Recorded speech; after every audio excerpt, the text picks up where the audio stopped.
പറ്റിയ എന്തെങ്കിലും ഒരു അനുഭവം പറയാനുണ്ടെങ്കിൽ പറയും. കൃഷ്ണനെ പറ്റിയ അനുഭവം പറയാനുണ്ടെന്ന് വെച്ചാൽ എന്താണെന്ന് വെച്ചാൽ എൻ്റെ ഹസ്ബൻഡിൻ്റെ കാര്യമാണ് പറയാനുള്ളത്. ആൾ കുറച്ച് നാൾ ഭയങ്കര ബുദ്ധിമുട്ടിലായിരുന്നു. വെള്ളവും പിന്നെ എന്താ പറയുക, നമ്മളോടുള്ള ആ ഒരു ഇതില്ലാത്ത ഒരു നല്ല മനുഷ്യനാണ്. കല്യാണം കഴിഞ്ഞപ്പോൾ ഞങ്ങൾ 18ാമത്തെ വയസ്സിൽ കല്യാണം കഴിഞ്ഞ് കുഴപ്പമൊന്നുമില്ലാണ്ട് ജീവിച്ചായിരുന്നു. പിള്ളേർ 3 ശേഷം പെട്ടെന്ന് ആൾക്ക് എന്തോ ഒരു അലസത പോലെ, പണിക്ക് പോവില്ല, പിള്ളേരോട് ദേഷ്യം, എന്നോട് ദേഷ്യം, അങ്ങനെയൊക്കെ ഉണ്ടായിരുന്നു. അങ്ങനെയായിട്ട് എന്നും ഗുരുവായൂരപ്പനെ വിളിച്ച് കരയും.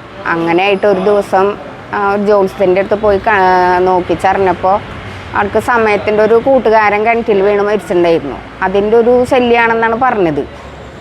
അങ്ങനെ അതിനുള്ള ഇതുകളൊക്കെ ചെയ്ത് കഴിഞ്ഞതിന് ശേഷം ആ ജ്യോത്സ്യം പറഞ്ഞു, ഇനി നമുക്കൊന്നും ചെയ്യാനുള്ളതൊന്നുമില്ല, എല്ലാ ഇതുകളും വഴിപാടുകളൊക്കെ ചെയ്ത് കഴിഞ്ഞിട്ടുണ്ട്. ഇനി നമുക്ക് ചെയ്യേണ്ടത്, ജ്യോത്സ്യം പറഞ്ഞത് ഞങ്ങൾക്ക് വീടിൻ്റെ പാല് കാച്ചലിൻ്റെ സമയമായി തുടങ്ങിയിട്ടുണ്ടായിരുന്നു.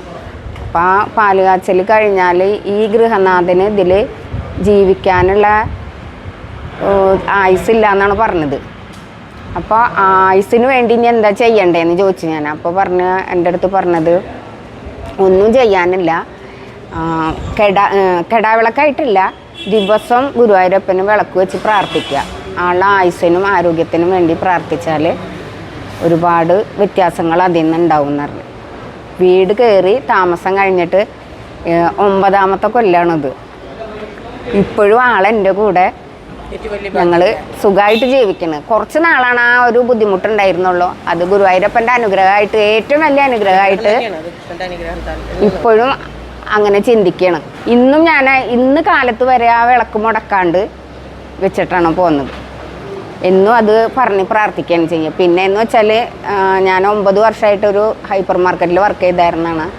പിന്നെ അവിടെ നിന്ന് പോരേണ്ട ഒരു ഇത് വന്ന് പോന്നു. എന്നതിന് ശേഷം ജോലി ഇല്ലാണ്ട് ഇവിടെ ഗുരുവായൂർ എവിടെയെങ്കിലും ഒരു ജോലി അന്വേഷിച്ച് വന്നപ്പോഴാണ് ഞാൻ ഇപ്പോൾ നിൽക്കുന്ന സ്ഥാപനത്തിൽ ജോലിക്ക് വരാനായിട്ട് വിളിച്ചത്. അവിടെ ഇപ്പോൾ ജോലി കുഴപ്പമൊന്നുമില്ല. അവിടെ വന്നതിന് ശേഷം എനിക്ക് ഗുരുവായൂരപ്പനെ 2 നേരം നേരിൽ കണ്ടു തൊഴാനുള്ള ആ ഒരു ഭാഗ്യം ഉണ്ടായി. അത് ഏറ്റവും വലിയ അനുഗ്രഹമായിട്ട് കരുതുന്നു. വളരെ സന്തോഷമുള്ള കാര്യമാണ്.